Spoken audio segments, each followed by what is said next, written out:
Hey, Casey. What's up, GE? Hey, so we got a Bible study today. Yeah?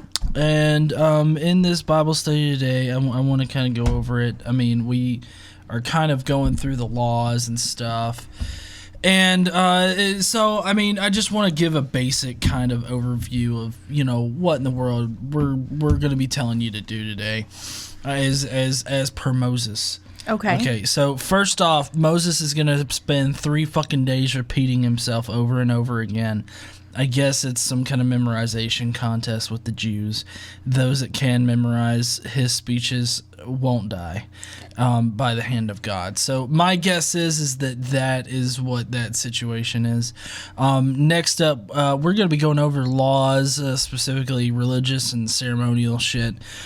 Just to give you guys a little bit of a heads up, basically death for anything and everything. Don't pick your nose or make fun of Moses, because you will definitely have snakes shoved up your ass, and there's no way to come back from it now because they got rid of that bronze snake thing. Well, so the thing is, actually, at this point, what the focus is on is, they're getting ready to move into the Holy Land, so the focus is actually on them being able to govern themselves under God's laws. No. So that means death by snakes in anus. No, God is the one who put snakes up the anus. This is the Israelites governing themselves. Well, yeah, I figured it'd be the Israelites shoving the snakes up the anus now, instead of God forcing the snakes to crawl inside the anus of the Israelites. No. I mean, this is Bible stuff, honey. No.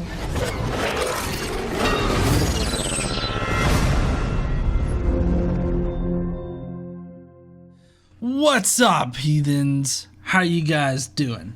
Today we're going to be going over more of the Bible, and we got Casey here with us. Hey, Casey. Hi, how's it going? It's going pretty good. Just my normal tomfoolery at the beginning with not knowing what we're talking about today. I do know that we're talking about the rules, so I guess we'll be going over the rules for how the Israelites will govern themselves. Yeah, so what we're going to do today, actually, if you remember from last week, they are, the Israelites are dividing up the land. They're deciding how they're going to take over the Canaanites and all of their shit and all the people that live in the Holy Land that they're driving out, right? So Moses knows that they're getting ready to cross over the Jordan into the Holy Land. He also knows that per God's instruction, or per God telling him, he's not going to go into the Holy Land with the Israelites. He was being punished. So he knows that he's going to die soon. So he feels like it's his job at this point to prepare the Israelites for life without him, since they constantly come to him for everything. Right, and so that means a memorization contest. Those that can't memorize it get killed. Well, I don't know that they actually have to recite it, but yeah, I mean, at this time you didn't have a lot of written words. So yeah, he felt the need to address the people, and he actually has a couple different addresses that he does. The first one is where he reviews the history and purpose, like the history of the Israelites, what they've been through since they left Egypt, because it's been 40 years. This is essentially a whole new generation of people, and he feels the need to remind them where they came from to prepare them for where they're going. Just to give you guys a little bit of an insight to the rendition of this, here's one portion of Moses' speech. Now, we all remember Jacob getting butt-fucked in the desert by God and then being renamed Israel. Just remember that God has been fucking us in the ass since day one. I don't think there's ever been any kind of archaeological find that has those precise words, but I don't see how you could put it any other way. I mean, just being honest here, people. So what we're going to do here, this is Deuteronomy. Deuteronomy spends a lot of time repeating the stuff that's already happened so far. Again, Moses' address going over the history and purpose. So he talks about where they came from since Mount Sinai, and how they got the laws, and the golden calf that he came back to and broke the first set of tablets, and all of those other things. The 40 years in wandering the desert, which a lot of people I find interesting. I saw some stuff on Twitter this week where people were talking about what bad navigators the Jews were because they couldn't find their way through the desert, because Google Maps says that it takes 6 days to walk from Mount Sinai to the Holy Land. So it's fine. They weren't lost.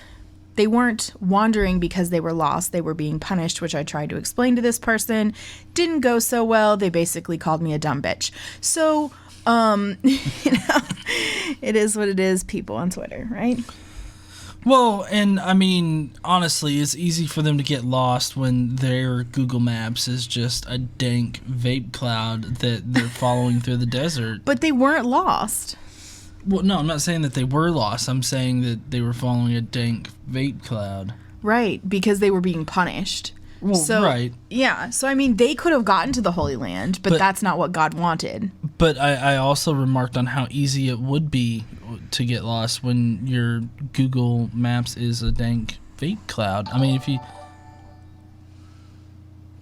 The fuck was that? I'm just saying that when the dank vape cloud is your direction, it would be easy to get lost. Not that they were lost, but, God was punishing them with not having milk and honey land.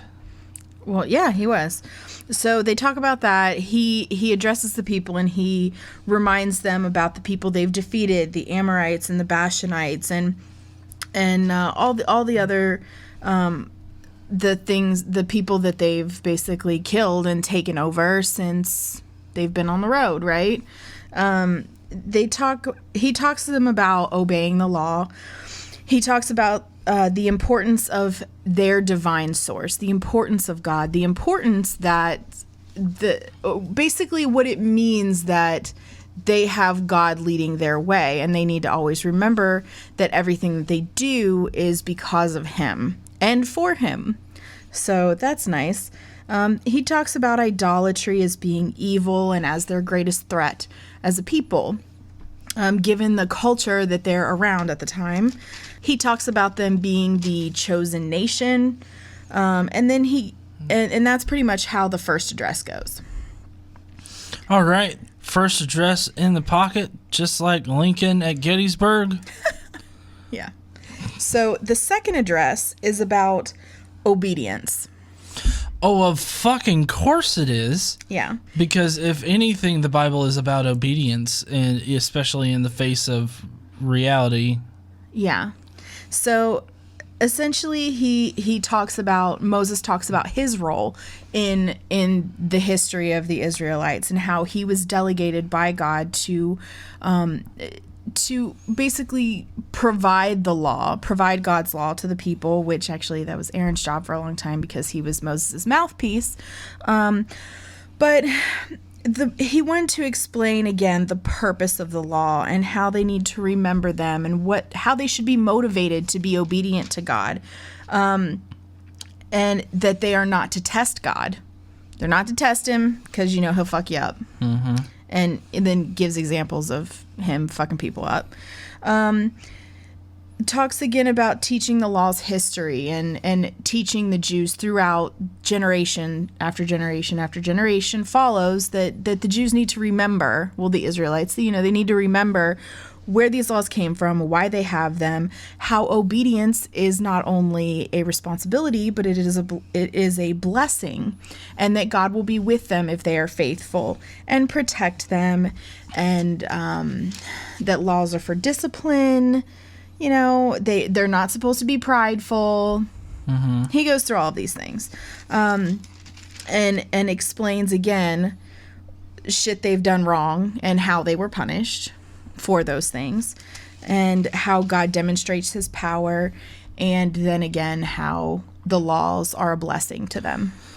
So I mean, how uncomfortable would it have to be there and hear Moses recount, like, don't you guys remember when God shoved those snakes up your ass, and then I had to build a snake altar or snake staff, and you had to look at it? Yeah, y'all don't want that to fucking happen again, do you? Well, yeah, I mean, essentially that's what he does. He talks about people dying through fire, and he talks about why. And essentially all the blame lies on the Israelites. It was, y'all fucked up, and here's what happened.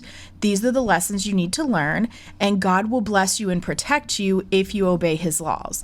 If you disobey his laws, he'll fuck you up. So it's, it's governing by fear. Oh, the lovely governing by fear. I mean, it's the best way to govern your people. There's no way that can backfire on your ass, right? Yeah. Well, so one of the interesting things is a lot of laws were given.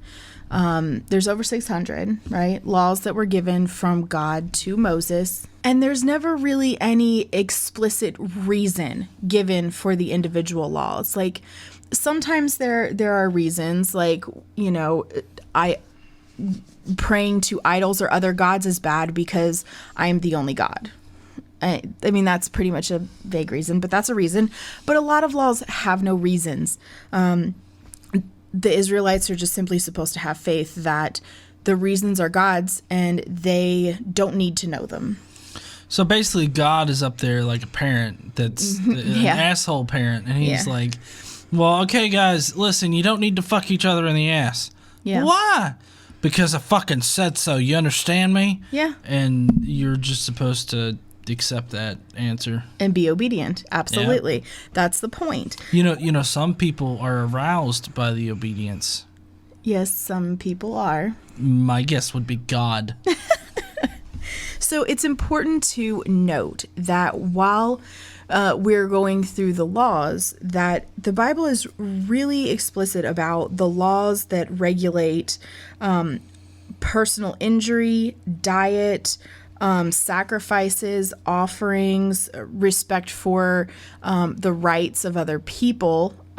Interestingly enough, that none of them are less important than any of the others. So they're all equally important, apparently. Well, yeah, and that makes a lot of sense with how God treats sin, because for God, all sin is bad except for the one, which is to deny the Holy Spirit. In that case, that's worse. Well, I mean, you definitely go to hell at that point. The other times you can come back from it, but if you deny the Holy Spirit, you're definitely burning your ass off for eternity. Or mock.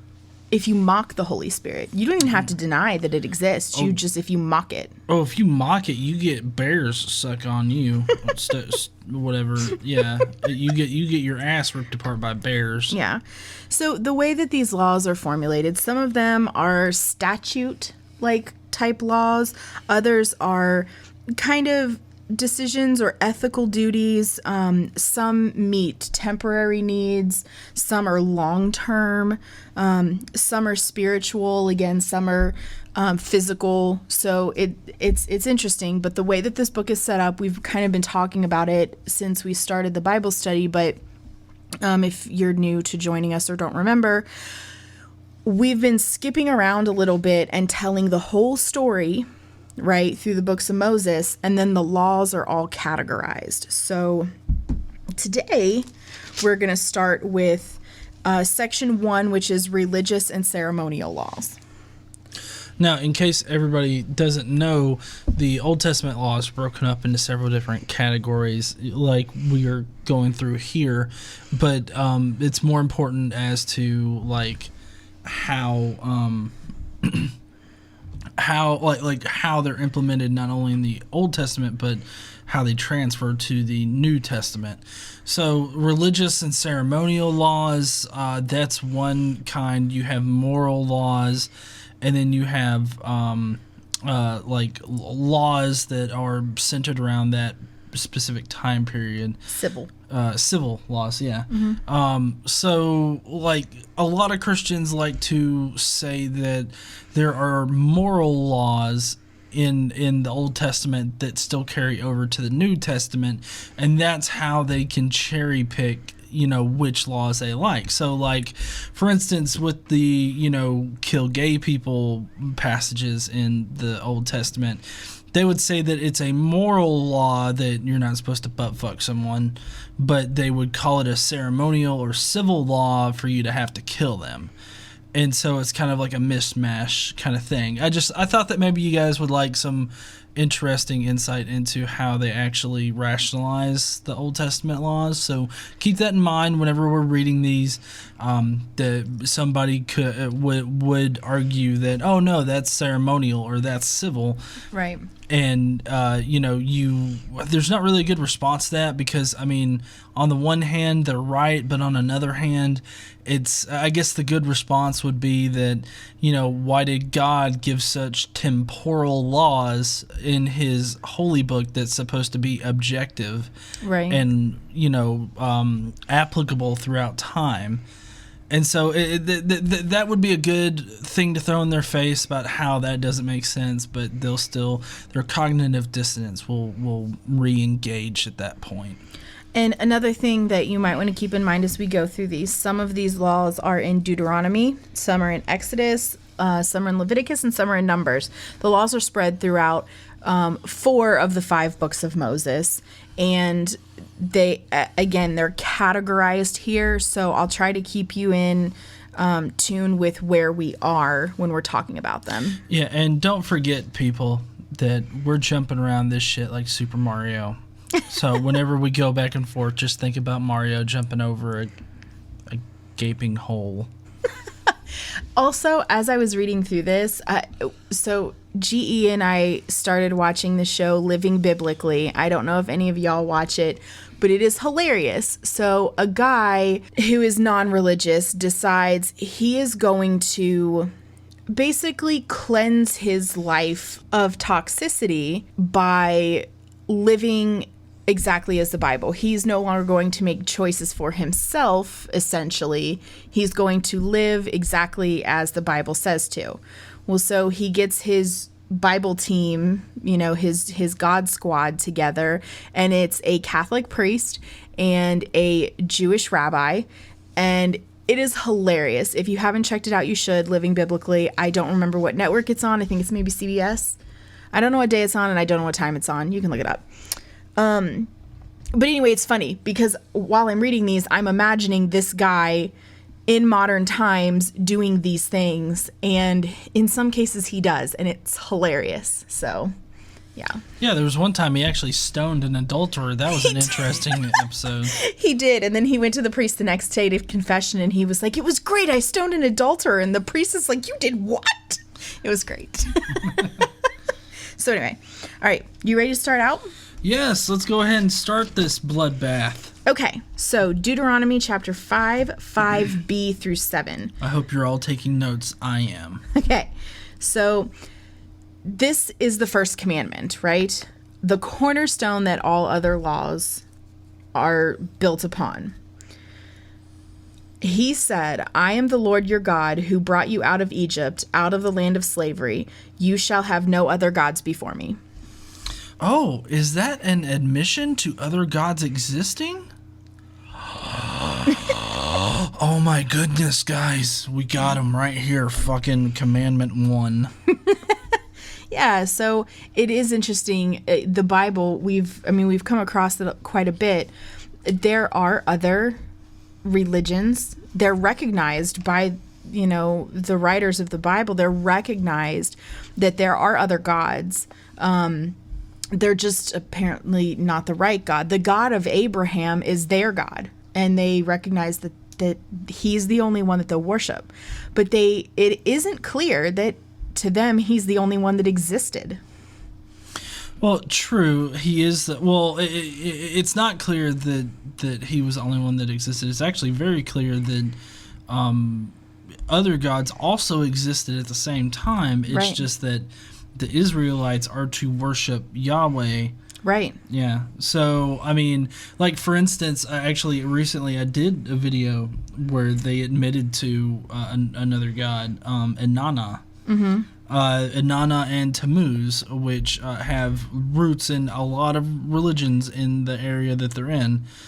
And they actually admit to people believing in those particular gods at the time. So, and then of course, and previously we talked about how the Midianites were worshiping idols, and so God was pretty pissed off about that. But I mean, there's several gods that are mentioned and acknowledged by the Israelites. It's just that they worship Yahweh. Yeah, and actually we're gonna see another one today that they talk about, that they're specifically not allowed to worship. So it is interesting how there is admission of existence to we don't know how many other gods at the time. It's just this is the one that they worshipped. So that is one main difference that I see between the Jews then and the Jews now and Christians now, is that they are certain now that their God is the only God that exists, period. And that is just not the case in the scripture. That's just not reality. I mean, obviously, it's not reality, but you know what I'm saying. So, yes, first God, no other gods before me. The second commandment makes sure that the people remain loyal to their one true living God, right? So Deuteronomy chapter 5, verses 8 through 10, you shall not make for yourself an idol in the form of anything in heaven above or on the earth beneath or in the waters below. You shall not bow down to them or worship them, for I, the Lord your God, am a jealous God, punishing the children for the sins of the fathers to the third and fourth generations of those who hate me, but showing love to 1,000 generations of those who love me and keep my commandments. I wonder if the generations restart every generation. I don't know. But I think it's interesting that, like it makes me think of that song, My God is a Loving God. You know what I'm talking about? My God is an awesome God, he reigns. Yeah, that one. Yeah. So he's so loving, but only if you obey him, and if you don't do exactly what he says, he doesn't love you. So his love is not unconditional, despite what Christians say. It's unconditional as long as you obey him, and that makes sense in some way.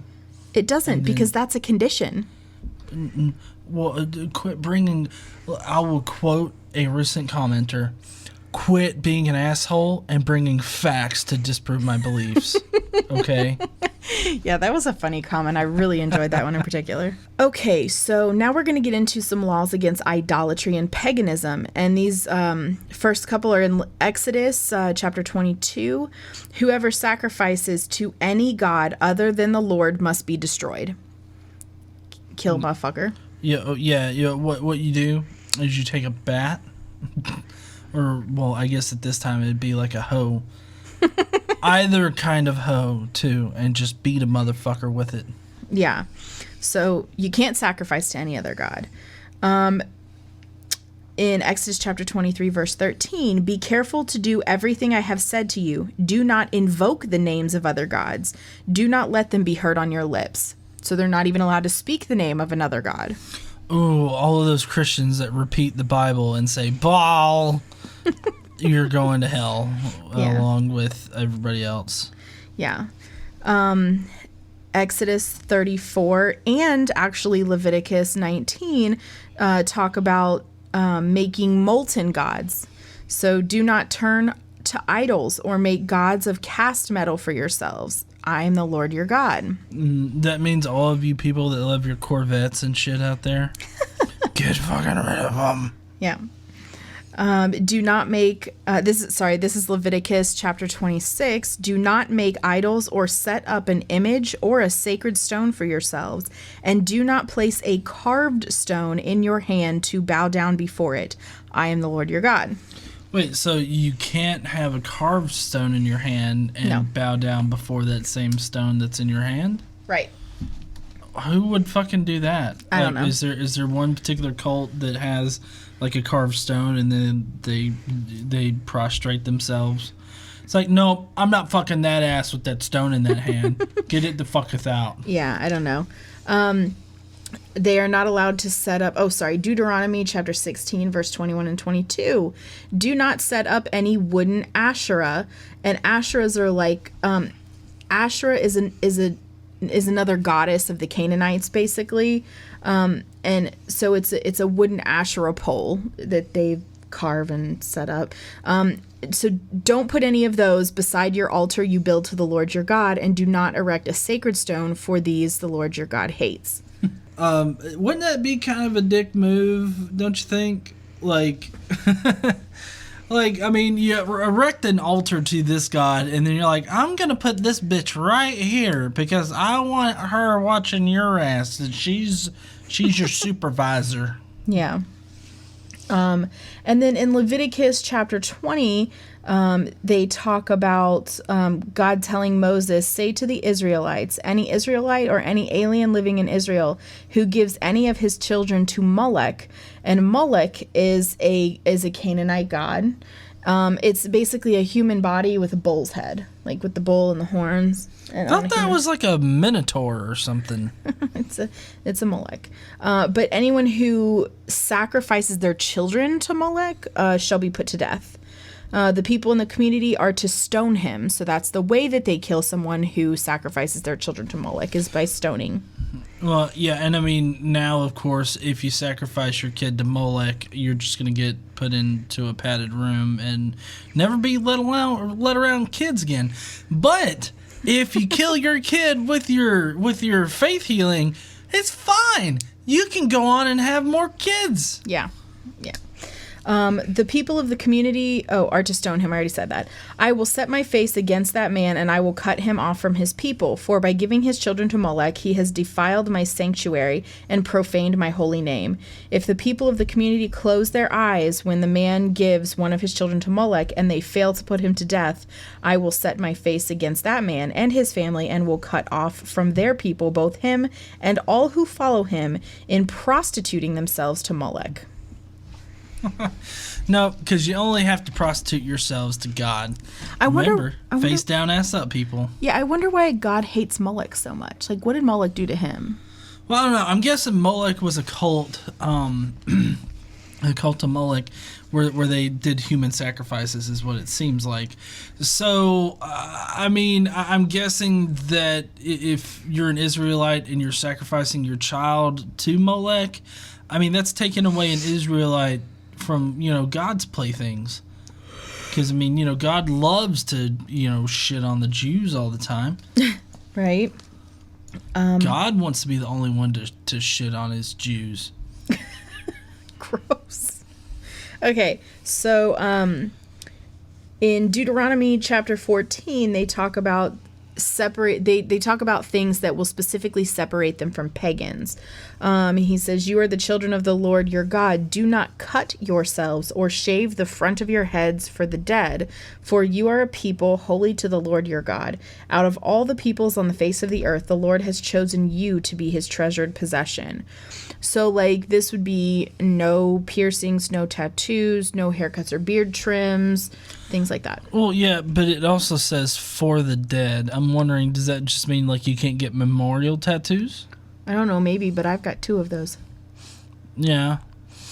I don't know. A lot of people like to bring up this verse whenever somebody has, like, a Christ symbol or whatnot tattooed on them.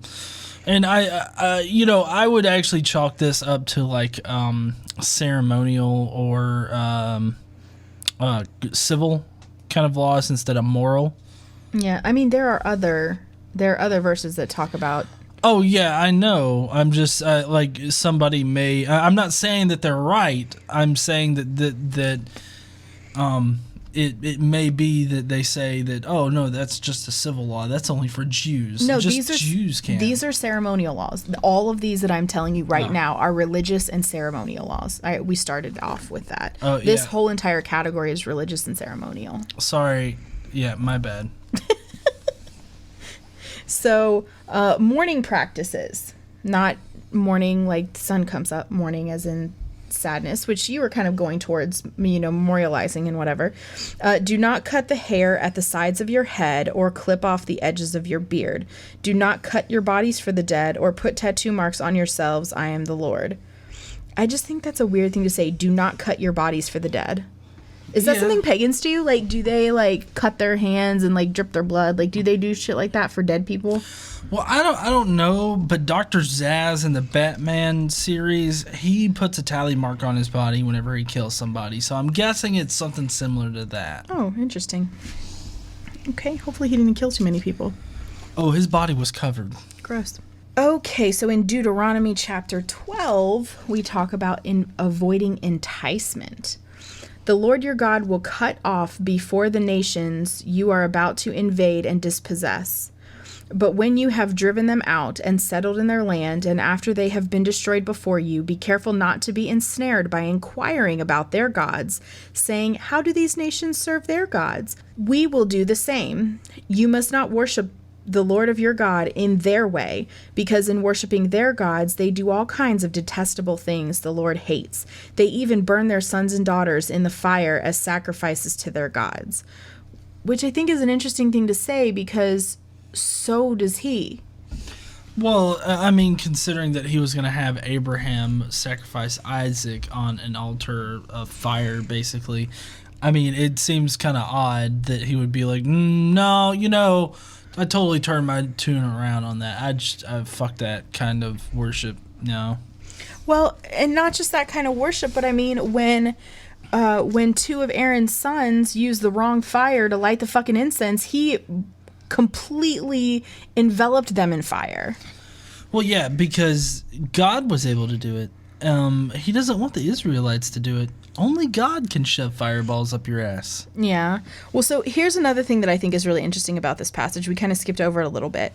He says, be careful not to inquire about other people's gods and ask, how do these people serve their gods? God doesn't want them to learn anything. He doesn't want them to learn anything about other people or how they practice or what they do or their structure or culture.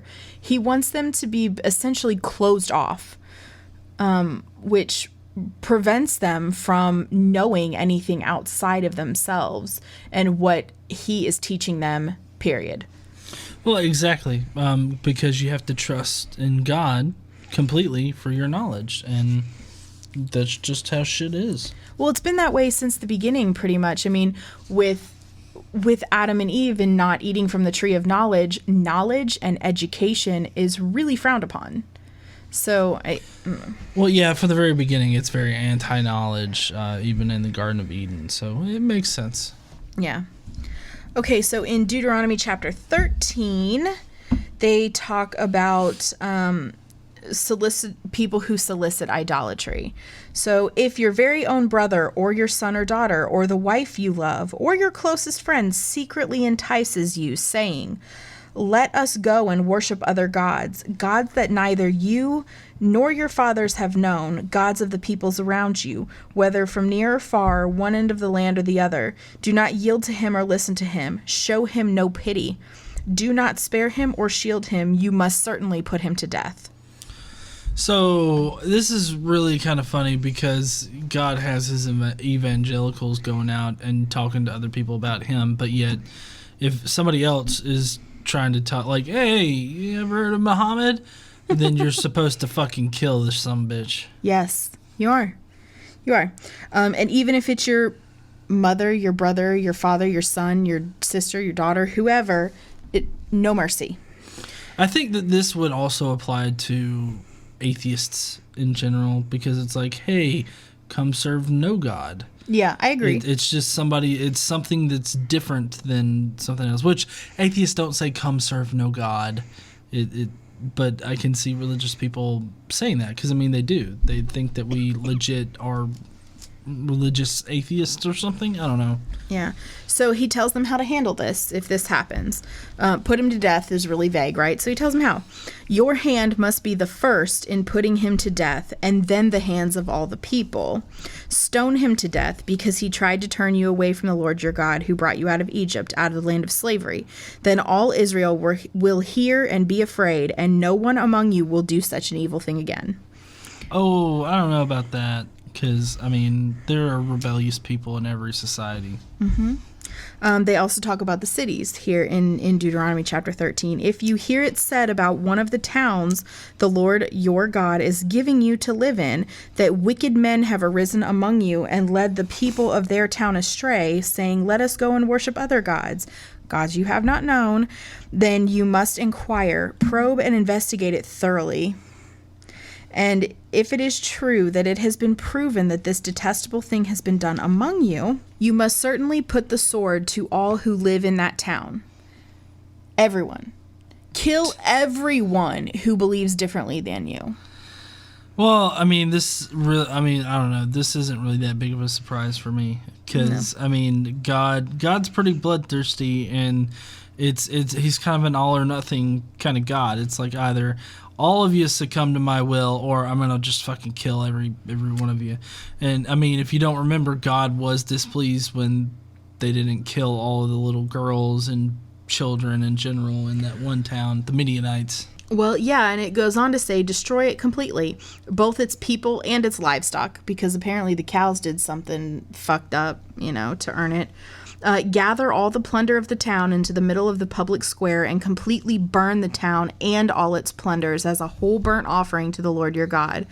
It is to remain a ruin forever. Forever. And never to be rebuilt. Never. None of those condemned things shall be found in your hands, so that the Lord will turn from his fierce anger. He will show you mercy and have compassion on you and increase your numbers, as he promised an oath to your forefathers, because you obey the Lord your God, keeping all his commands that I am giving you today, and am doing what is right in his eyes. Well, I mean, of course, if you're doing what God tells you to do, you're not doing wrong. Unless it is in modern times, then you are doing something fucking wrong, because there's nothing that God tells you to do that isn't somewhat illegal. Well, yeah, and I think they address, I know that they address this at some point. They talk about the laws of the land and how you have to obey the laws of the land, and when they're in conflict, like, sure, you hold God's law above all others, but you have to be able to live in the law of the land. So there's that too. So in Deuteronomy chapter 17, they continue to talk about idolatry, because apparently that is the biggest threat to Yahweh God. Well, I mean, yeah. Yeah. I mean, if you have people believe in other religions, I mean, how are you going to build up your own religion? I mean, it only makes sense to just kill those motherfuckers that want you to leave the religion. Well, they have to. They have to, because other religions are their biggest threat. Yeah. So if a man or woman living among you in one of the towns the Lord gives you is found doing evil in the eyes of the Lord your God, in violation of his covenant, and contrary to my command, has worshipped any other gods, bowing down to them, or to the sun, or to the moon, or the stars of the sky, and this has been brought to your attention, then you must investigate it thoroughly. If this is true, and it has been proved that this detestable thing has been done in Israel, take the man or woman who has done this evil deed to your city gate and stone that person to death. Now, there are some caveats here. You ready? Yeah. On the testimony of 2 or 3 witnesses, a man shall be put to death. Right? Okay, so basically just you got to have 2 or 3 witnesses and to say somebody did something. Yes. But no one shall be put to death on the testimony of only 1 witness. The hands of the witnesses must be the first in putting him to death. So if somebody comes forward and says, yes, this person, did whatever to this God, then that witness has to be the first person to throw a stone. They don't have an option but to kill people. Like, if your wife or husband did something against God, it is your responsibility to kill them. No mercy. And you simply have to kill the people around you and the people that you love. And it's ridiculous. I think it's a ridiculous standard and expectation. Well, yeah, it really is. But also you see how we deviated from that fairly quickly. But yet still people are wanting to say that our country's based on these laws. Well, what's interesting is that in some other cultures, mainly in the Middle East, they do still have honor killings. That's what these are. Oh, yeah. Honor killings. Yeah, I didn't think of it like that, but yeah, these are honor killings. So in Deuteronomy chapter 12 and throughout chapter 12 in different areas, it talks about there being only one place of worship. So again, we're into the only worship your God in his way. You can't worship your God in other people's ways. Even if you are worshiping your own God, the right God, Yahweh God, even if you're worshiping him, if you're doing it in a ceremonial way that a pagan would worship a pagan, a God, then you're doing a bad thing.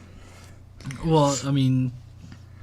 Well, yeah, because I'm guessing pagans at this time were still doing human sacrifices. At least that's how that was making it out to be, which isn't really all that true, as we read in the Inanna story. They just poured one out for the homies. So destroy completely all the places on the high mountains and on the hills, under every spreading tree, where the nations you are dispossessing worship their gods. Break down their altars, smash their sacred stones, and burn their Asherah poles in fire. Cut down the idols of their gods and wipe out their names from those places. You must not worship the Lord of your God in their way, but you are to seek the place the Lord your God will choose from among all your tribes and put his name there for his dwelling. To that place you must go. There you must bring your burnt offerings and sacrifices, your tithes and special gifts, which you have vowed to give, and your free will offerings, and the firstborn of your herds and flocks. There, in the presence of the Lord your God, you and your family shall eat and shall rejoice in everything you have put your hand to, because the Lord your God has blessed you. You are not to do as we do here today, everyone as he sees fit, since you have not yet reached the resting place in the inheritance the Lord your God is giving you. But you will cross the Jordan and settle in the land the Lord your God is giving you as an inheritance, and he will give you the rest from all your enemies around you, so that you will live in safety. Then to the place the Lord your God will choose as a dwelling in his name, there you are to bring everything I command you, your burnt offerings, sacrifices, tithes, special gifts, and all the choice possessions you have vowed to the Lord, and there rejoice before the Lord your God. So right now, because they've been more condensed, they have a single tabernacle, right? They have a temple that they go and do all their offerings and everything. But soon they're going to be pretty widespread, and they're not going to be able to necessarily they're not going to be as condensed and be able to do stuff like that.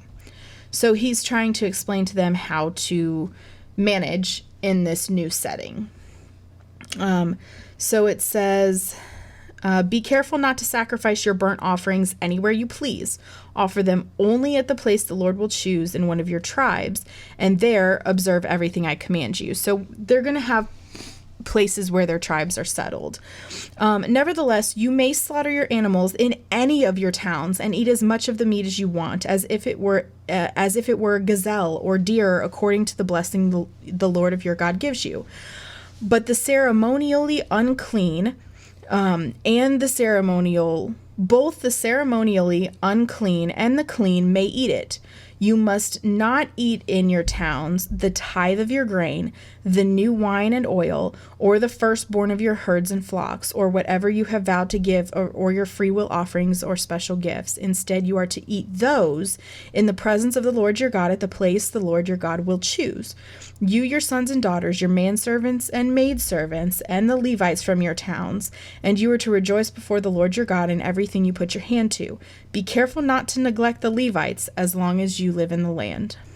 So he's reminding them, keep the Levites in mind, and that they're only to consume their holy, clean things in sacrifice to God in those special places, but everything else they can have in their town as they choose.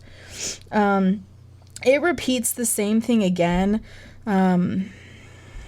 When you crave meat and say, I would like some meat, you may eat as much of it as you want, but not the sacrifices to God. Take your consecrated things and whatever you have vowed to give to the place the Lord will choose. Present your burnt offerings on the altar of the Lord your God, both meat and the blood. The blood of your sacrifices must be poured beside the altar of your God, but you may eat the meat. Be careful to obey all these regulations I am giving you so that it may always go well with you and your children after you, because you will be doing what is good and right in the eyes of the Lord your God. I don't see how it's good or right to kill people for simply believing differently or holding a fucking rock. Yeah. It kind of makes you wonder about the whole, well, I mean, not really. Like, the whole commandment, thou shalt not kill. Yeah, I remember that one. Hey, Casey. Huh. I have a rock in my hand. Are you going to kill me? No. Wait, you're not Jewish, right? No. Well, okay. Yeah. You are a little bit. So I'm holding a rock and I haven't actually bent down to pray yet. Oh, god damn! She stabbed me in the back, guys. What the fuck? It was just with a pin. What? No, you're not supposed to let them in on the thing. They're supposed to think that you killed me. Well, you're talking. Oh. Okay, so we're going to do this without GE from now on. I'm sure everybody's rejoicing.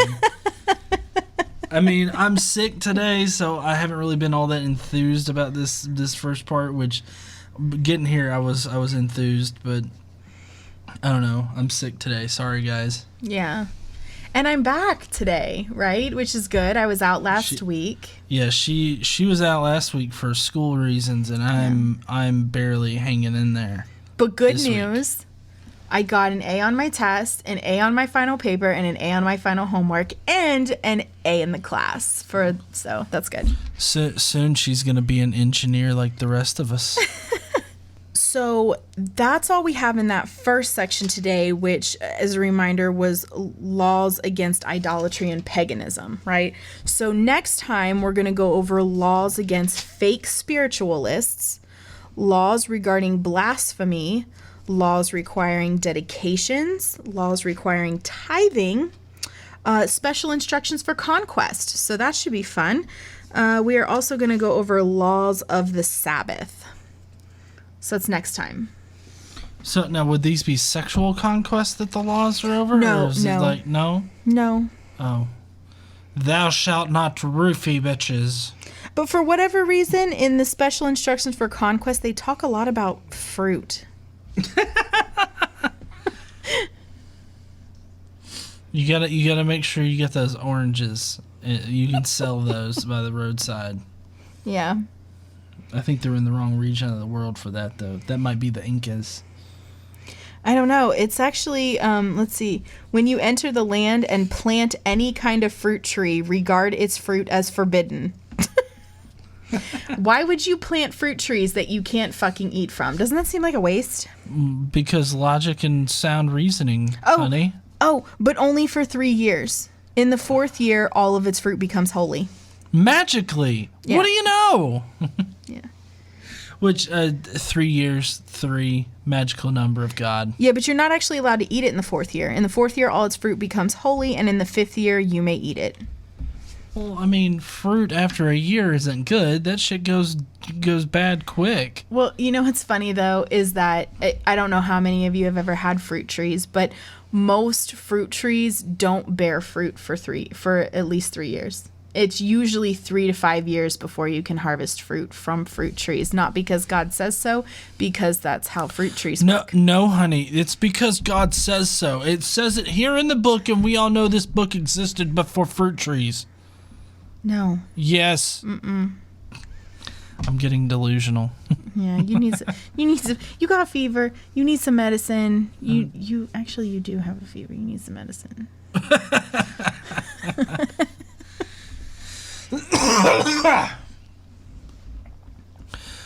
Thank you for choosing Godless Engineer as your Bible study hub.